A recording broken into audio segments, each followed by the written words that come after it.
Have you ever had that feeling? That prickly, skin-crawling sensation on the back of your neck that tells you, without a shadow of a doubt, that you are not alone. Most of us dismiss it.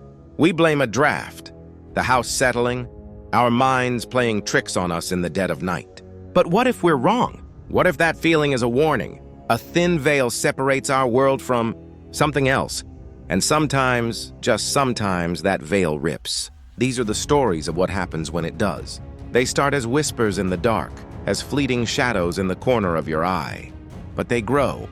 They fester. They want to be seen. They want to be heard. And once you've let them in, they never, ever leave. So turn down the lights and listen closely. Because tonight, we're going to peel back that veil together. Just be careful what you invite into your own home. It all began with a noise I couldn't place. A faint rhythmic scratching coming from inside the walls of my bedroom. It was an old house, the kind with a history etched into its very floorboards.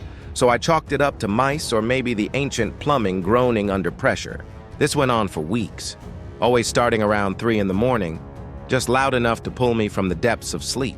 I'd lie there, tense in the suffocating darkness, listening to the scrape, scrape, scrape, until it eventually faded with the first hints of dawn. I tried everything.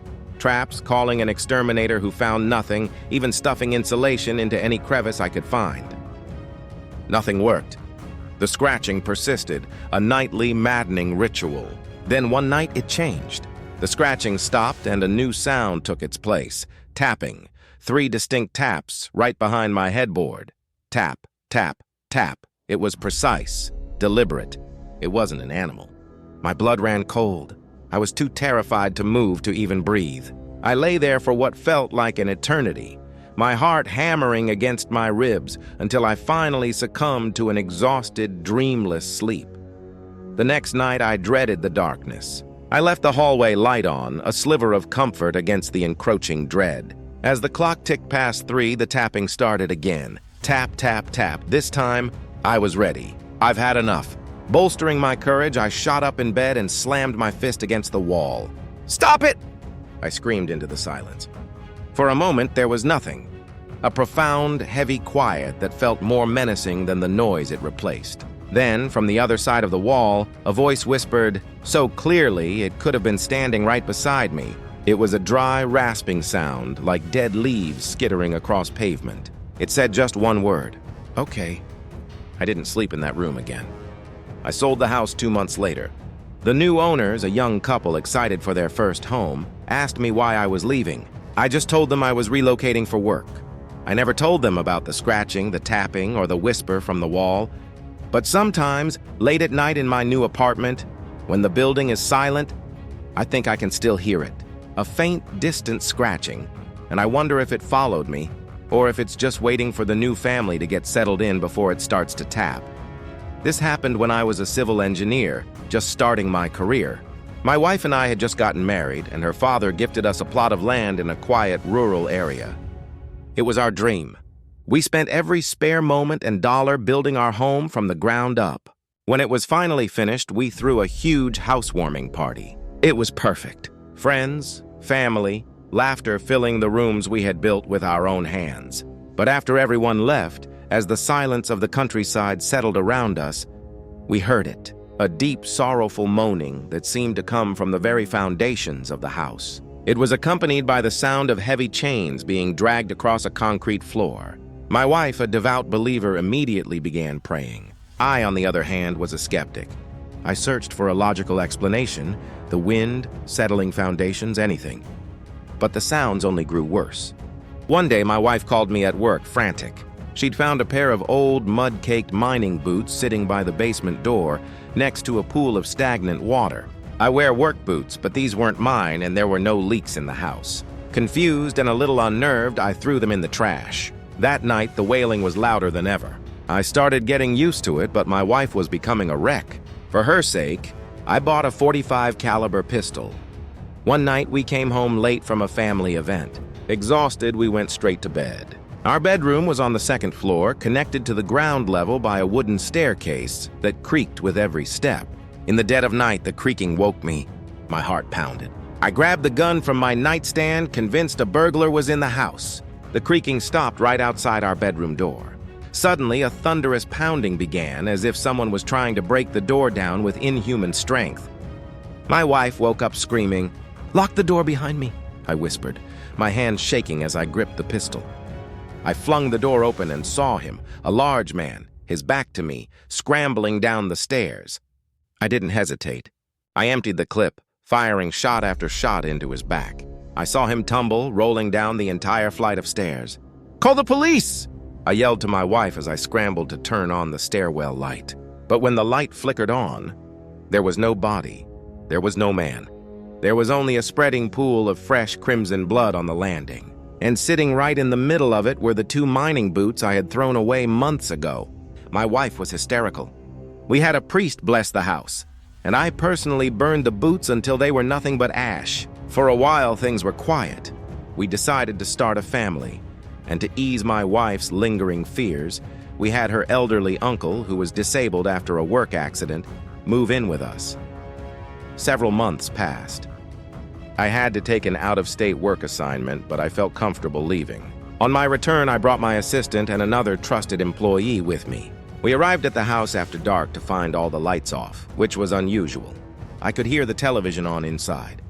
A sense of dread washed over me. In the living room, I found my wife's uncle slumped over in his chair. He was dead, his face a mask of pure, absolute terror. I screamed for my wife. I found her huddled in the dining room, sitting catatonic in a massive pool of blood, sobbing. The paramedics confirmed she was physically unharmed, but she had lost our baby. The police found no signs of forced entry. Had my colleagues not been there to witness my arrival, I would have been the prime suspect. My wife spent 3 weeks in intensive care. When she finally woke up, the trauma had shattered her memory. She didn't even recognize me. We tried everything, therapy, hypnosis, but whenever she gets close to remembering what happened that night, she becomes hysterical, screaming, "He's coming! The one who will harm us is coming!" I had to place her in a psychiatric hospital. After everything settled, I forced myself to go back to the house one last time. As soon as I opened the front door, I saw them. At the foot of the basement stairs, sitting in a fresh pool of blood, were those damned boots. I locked the door and never went back. The house is still there, uninhabited. No one will buy it. And my wife? She still doesn't remember me. I visit her every week and she thinks I'm just a kind friend who comes to talk. I've never been able to find out who he is or what he wants. I had open-heart surgery in 2016. For 9 hours, my heart was stopped. I wasn't scared, not at all. But I went somewhere. I became aware that I was standing on something that felt like gray moon rock in a vast, empty space. With my right hand, I was clutching a piece of coarse black cloth. To my left, there was nothing but an infinite pitch-black void.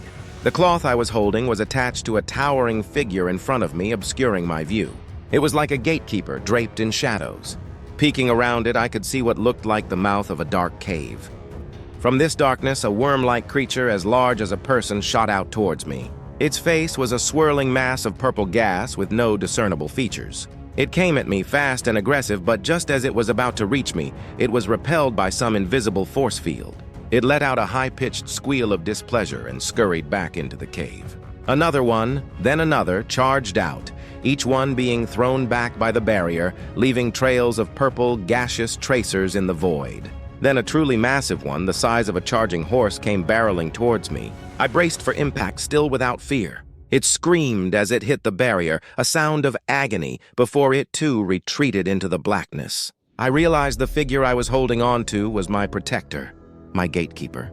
I looked away from the cave, over to my right, and I saw it. A beautiful cluster of stars glowing with pink, blue, and yellow light. It was so inviting, so peaceful. I felt an overwhelming urge to go there. I felt my feet lift off the rock, my body tilting towards the light. I was ready to go. I was happy, but I couldn't let go of the cloth. Just as I had decided I didn't want to come back, the gatekeeper looked down at me. Its voice was deep and condescending, without emotion. It said, "Not today. Not your day?" Then I woke up.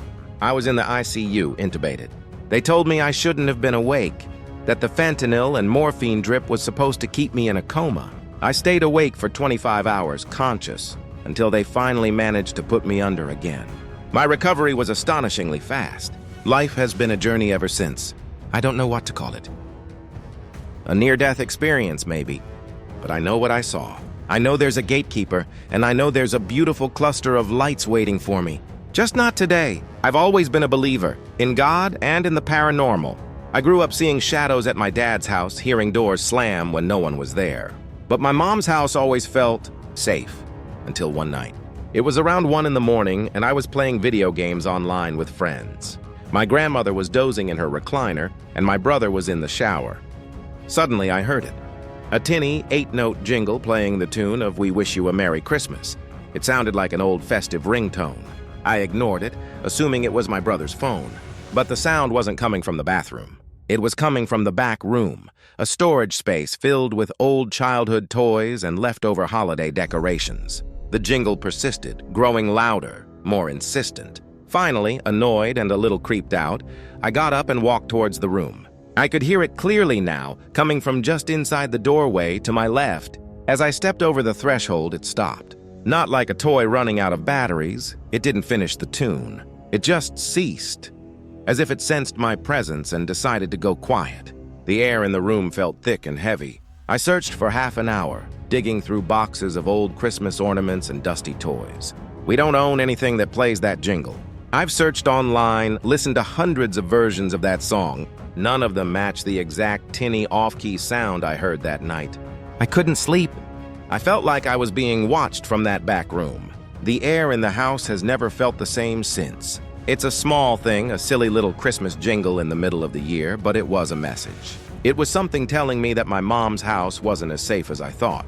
We bought the doll at a street sale, the kind where people sell things out of the trunk of their car.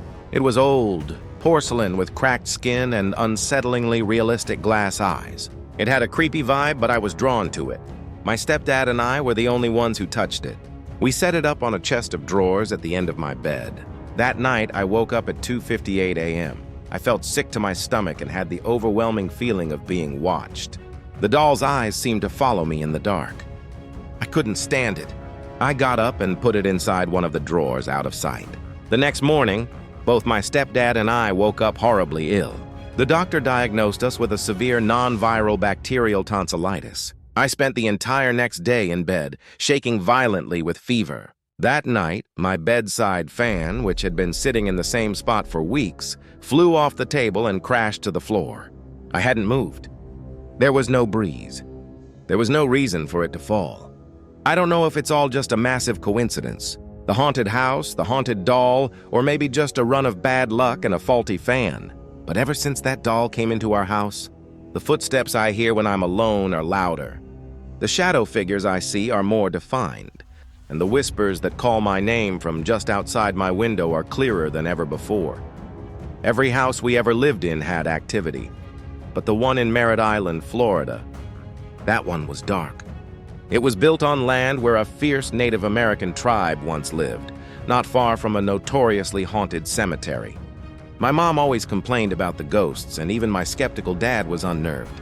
Faucets would turn on by themselves, lights flickered, but the worst was the electronic battleship game.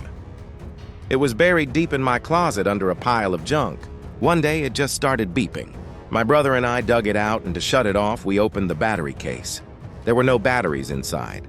As soon as the cover came off, the beeping stopped. The smoke detectors were another thing. They'd go off randomly for no reason in every single house. One time, when I was very little, I had a vivid dream about a fire.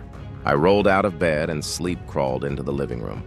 My dad walked me back to my room, and as we passed under the smoke detector, it let out a single, deafeningly loud blast, and then went silent. The scariest thing, though, happened when I was grown and had my own daughter. She was about 4. My dad had just had a heart attack, and I came home to help. We set up a toddler bed for my daughter in my old bedroom. I had just tucked her in and climbed into the larger bed myself when she started screaming, a raw, blood-curdling scream of pure terror. I leaped up and scooped her into my arms.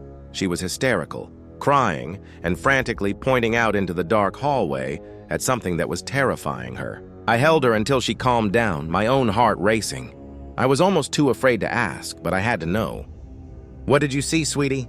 Her answer chills me to my very soul to this day. She whispered, "A baby man." Over the years, my mom's experiences got worse.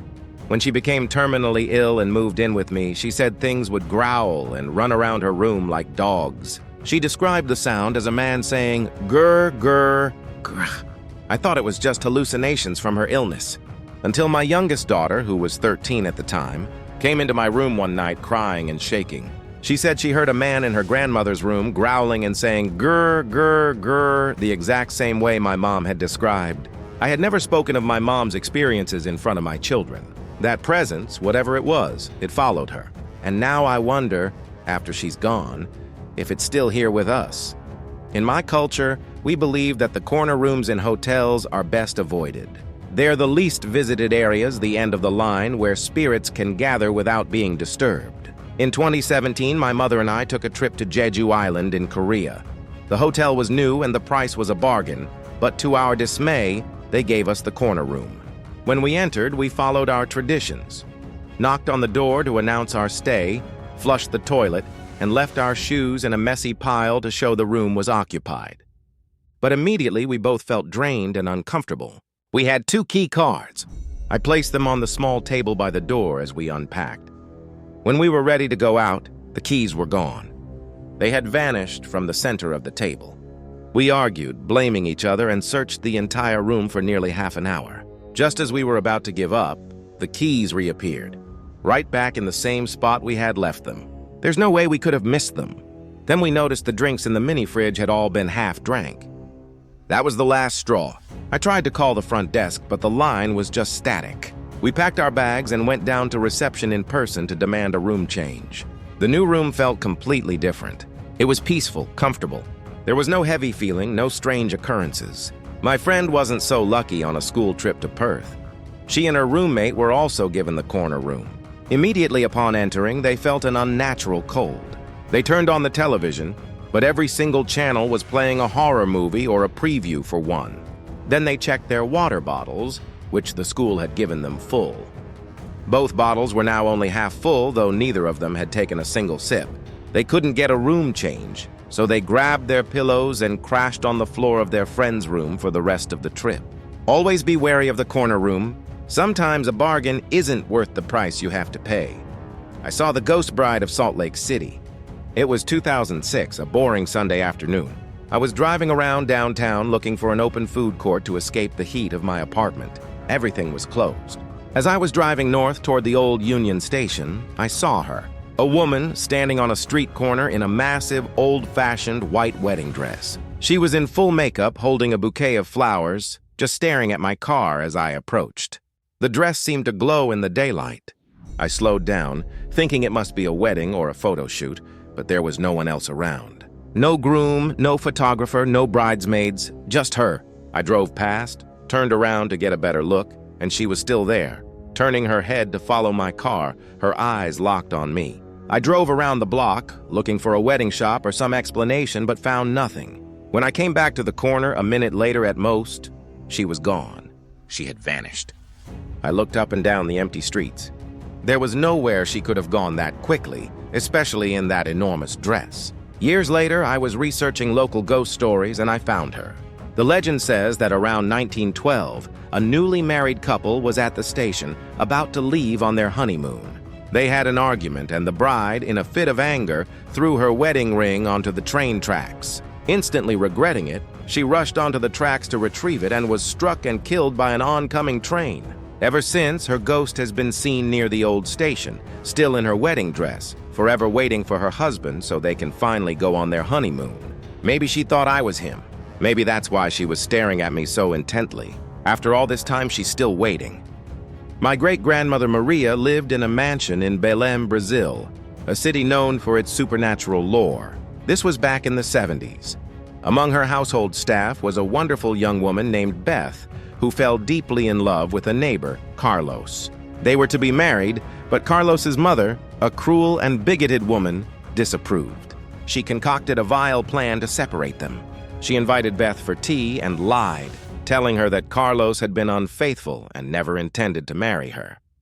Heartbroken and destroyed by the perceived betrayal, Beth returned to my great-grandmother's house. In a state of pure anguish, she put on her wedding gown, walked to the outdoor laundry area, doused herself in kerosene, and lit herself on fire. The house staff heard her blood-curdling screams and rushed to help, but it was too late. They managed to extinguish the flames, but her body was horrifically burned. The fabric of her dress melted into her skin. An ambulance rushed her to the hospital. My great-grandmother was in such shock that she couldn't go. She stayed home, anxiously waiting by the phone. Exhausted, she decided to take a shower. As she was walking up the stairs to her bathroom, she heard it. The same terrible, anguished screams, but this time they were calling her name, Maria, coming from everywhere and nowhere at once. She froze in terror, clutching her head, begging for it to stop. Inexplicably, she screamed out, "Please, Beth, stop!" As soon as the words left her mouth, the screaming ceased. The house fell silent. At that exact moment, the telephone began to ring. It was her husband, calling from the hospital. Beth had just died from her injuries. Fast forward to 2003. I was 8 years old, my sister was 6. My family was now living in that same house. We were playing in the pool with my mother. Suddenly, my little sister stopped playing and just stared at the doorway leading to the laundry area. She stared for a full minute until my mother, concerned, asked her what she was looking at. My sister smiled and replied, "At the bride. She's pretty, and she's smiling at me."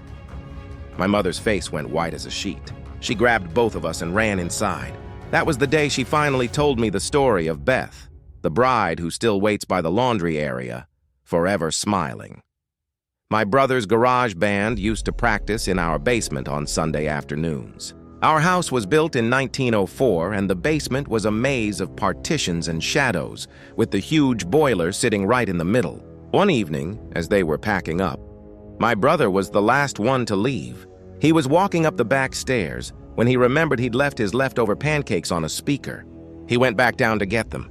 As he grabbed the container, he saw it out of the corner of his eye. A tall, shadowy figure standing in his peripheral vision. A wave of pure dread washed over him. He started swearing at it, telling it to leave him alone, a trick we were taught to do if you felt a bad vibe from a spirit. He didn't wait for a response. He walked briskly back up the stairs, turning off lights and closing doors behind him, never looking back, but feeling something at his heels the entire way. The last light switch was by the front door, which was open, letting the amber glow of the streetlight flood the living room. As he flicked off that final switch, plunging the house into darkness, he stepped outside and pulled the door shut behind him. He jogged to his truck where his friends were waiting, smiling to himself, feeling foolish for getting so spooked. He climbed into the driver's seat, ready to go, when one of his friends in the back seat asked, "Hey, what about your brother? Isn't he coming with us?" My brother was confused. What are you talking about? "He went to work hours ago. His car isn't even here." His friend's next question made his blood freeze. "Well then, who was that walking right behind you when you were leaving the house?" When I was 11, my friends and I were walking past the local cemetery late at night. One of them, Marissa, suddenly stopped and yelled, "Did you see that? A light! It flew through the cemetery!" Most of the group was scared, but my best friend Casey and I were daring. We dashed across the street and into the graveyard. We weaved through the old headstones, the air still and silent. We reached the far edge of the cemetery by the woods and had seen nothing. "There's nothing here," Casey said, turning to leave. As I turned to follow, something caught my eye, a soft white light glowing from between two large trees in the woods. I froze, every ounce of blood draining from my body. In the center of the light was a figure, a woman in a flowing white dress. The woman herself was as white as snow, surrounded by a gentle, ethereal glow. I couldn't see her face. She just stood there, motionless. Casey saw her too. And then, as quickly as she appeared, she was gone. The light just flicked off, leaving us in a darkness that felt deeper and more absolute than before. We bolted. We ran so fast I almost tumbled down the hill leading out of the cemetery. Our friends didn't believe us. Marissa insisted the light she saw was yellow. Eventually, Casey and I started to doubt what we'd seen ourselves. We stopped talking about it. 3 years later, I was in high school, sitting at the local ice cream shop with a different friend. She leaned in, her eyes wide. "My friend told me the creepiest story," she whispered. "It's about Evergreen, the cemetery. They say it's haunted." I felt a familiar chill run down my spine. "The stories go back decades," she continued. They say a woman appears in the woods at the far end of the cemetery, usually right between those two really big trees. They call her the Woman in White. The house we rented in Newfoundland had a small, painted-over trap door in the ceiling of my bedroom that led to the attic. I often had trouble sleeping and would read late into the night with a small book light. I was used to hearing creaking sounds from the ceiling, like someone walking around up there, even though no one had been in that attic for years. One night, well past midnight, I heard a door open and close down the hall, followed by the sound of bare footsteps on a hard floor walking towards the bathroom. I assumed it was my mom. The footsteps were light, and she was the parent I would go to if I couldn't sleep. I got out of bed to go talk to her, but when I stepped into the hallway, no one was there. The kitchen was empty, the bathroom was empty. Then I heard faint whispers and a chill went through me. I went back to my room, and that's when it hit me. The hallway outside my bedroom was carpeted. There was no way I should have been able to hear footsteps on a hard floor. I ran back into my room and didn't sleep a wink. The house had other quirks too. A persistent black mold problem that we could never get rid of, especially in my room. The TV would turn on and off by itself, but it was the memory of those impossible footsteps walking on a floor that didn't exist that has stayed with me all these years. My friend is an avid user of dating apps. He matched with a girl who was very shy but cute, and they hit it off. They finally met for a date, and while they had a good time, he noticed she became increasingly nervous as the night went on. As they were about to part ways, she confessed she didn't want to go home. She said her new house was really scary, and she would be grateful if he would sleep over just so she wouldn't have to be alone. She made it clear she didn't want to have sex, and he was fine with that. He drove them to her house, and he had to admit, it was creepy. It had an uneasy vibe. They slept in the same bed, and at some point in the middle of the night, he woke up to use the bathroom, which was down the hall. As he came out of the bathroom and stood in the dark hallway, he saw a dark figure standing further down the hall. Thinking it was her, he called her name. The figure moved, turning and walking in the opposite direction, and it was definitely not the girl. Terrified, he bolted back to the bedroom only to find it empty. The girl wasn't in the bed. There was no trace of her anywhere in the house. It was as if she had never been there at all. He grabbed his things and fled, driving aimlessly for half an hour until his heart stopped pounding. He tried to find her profile on the app again later, but it was gone. His friend swears this story is true and he's not the type to make things up. Was she a ghost, a lure? Or did he stumble into something far more sinister than a simple haunting? We moved into our new house about a year ago. It was built in 1942, and you can tell part of it was added on later. The newer front part of the house feels calm and welcoming. The older back half, where the master bedroom is, feels dark and uncomfortable. The air is heavier back there. The bathroom in the master bedroom is the strangest place.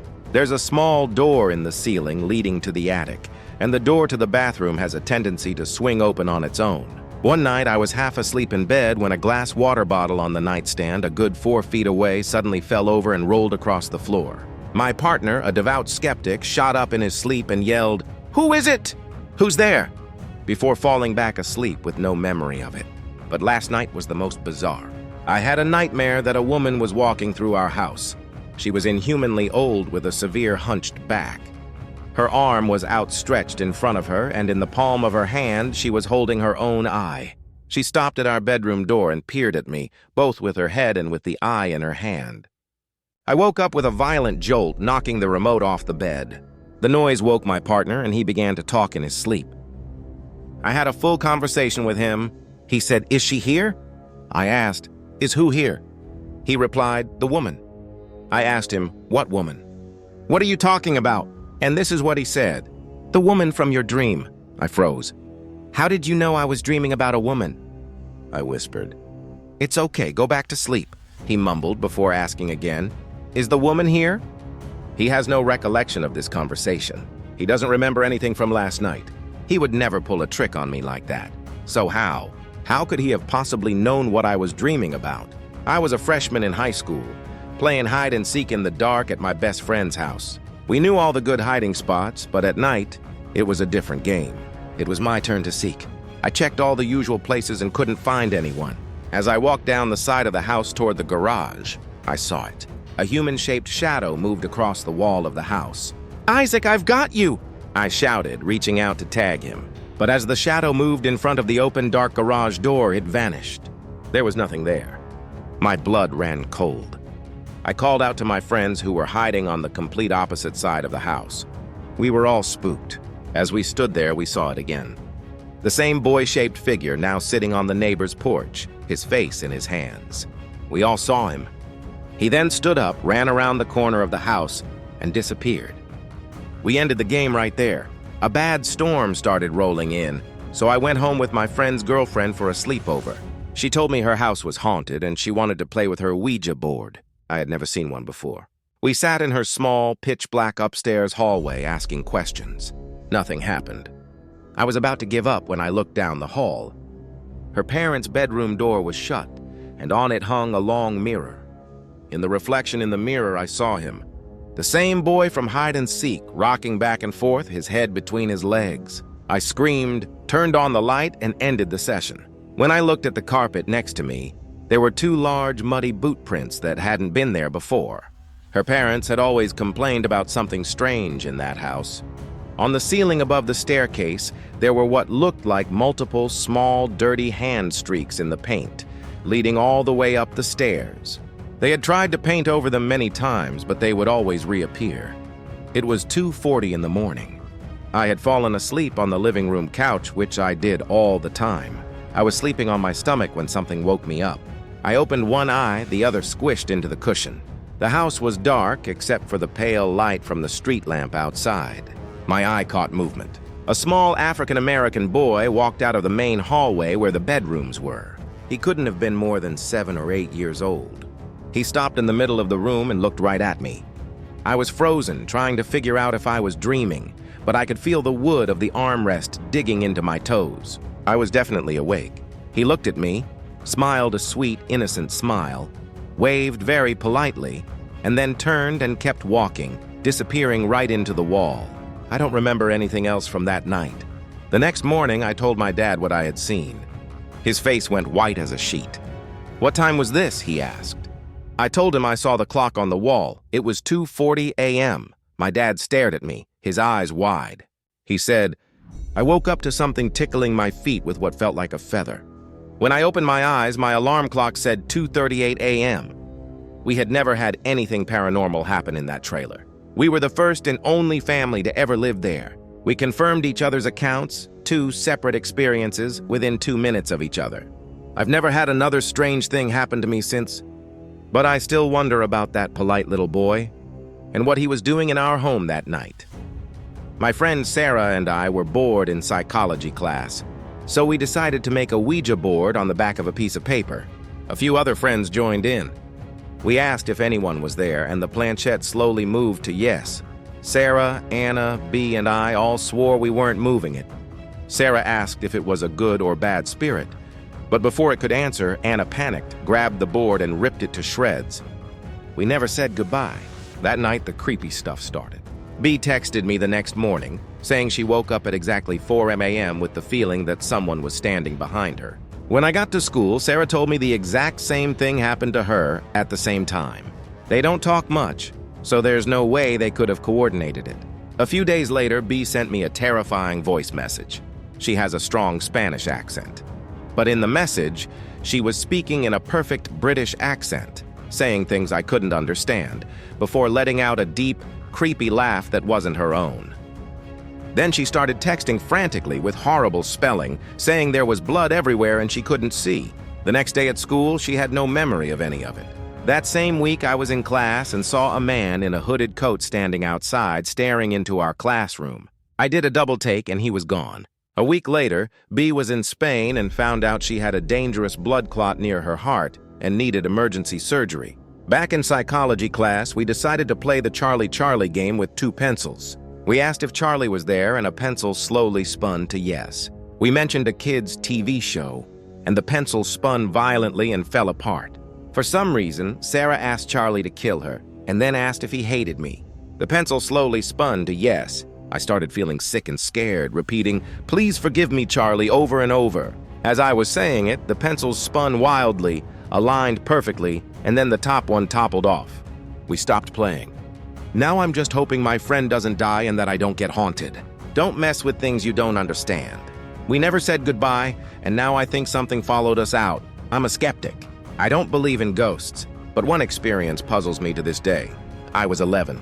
My mother took me to watch the city marathon. We were waiting at a crowded intersection for the light to change. The sidewalk was packed, people shoulder to shoulder. I was looking down at my shoes, my mom holding my hand. When I looked up, a young woman was standing right in front of me, so close I could have reached out and touched her. She was looking directly at me, moving her lips, whispering strange words with tears streaming down her face. She was rail thin, her skin pale and dirty. She wore a worn-out beige cardigan and a long skirt. Her hair was short and matted. Her lips were dry and cracked as they moved, but I couldn't hear what she was saying. I was frozen, locked in her gaze. I looked around, but no one else seemed to see her. Not even my mother, who was always so cautious, reacted. It felt like she was invisible to everyone but me. When the light finally turned green, the crowd surged forward. The woman simply stepped aside. When I turned around from the other side of the street, she was gone. How did she even get there? It was a bridge over a large river with no way to access the sidewalk from the sides. She looked as if she had just crawled out of the muddy water. Years later, I tried to find out if it was a common spot for suicides, but I couldn't find any public records. I don't believe she was a ghost. She was probably a deranged person. But I will never understand why nobody else saw her. Why my own mother, holding my hand, looked right through her. And I'll never forget the desperate, silent words she was trying to tell me. My 3.5-year-old daughter is an early talker with an advanced vocabulary.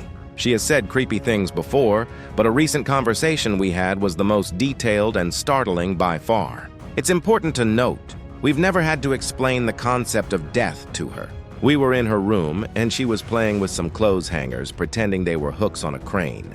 She was hanging them on her bed rail when she said, completely casually, "The captain used to make me hang hooks." I stopped what I was doing and asked her who the captain was. She went on to explain that she had died before when she was an old man. Her grandson, the captain, was a mean man and scared her, so they didn't talk much.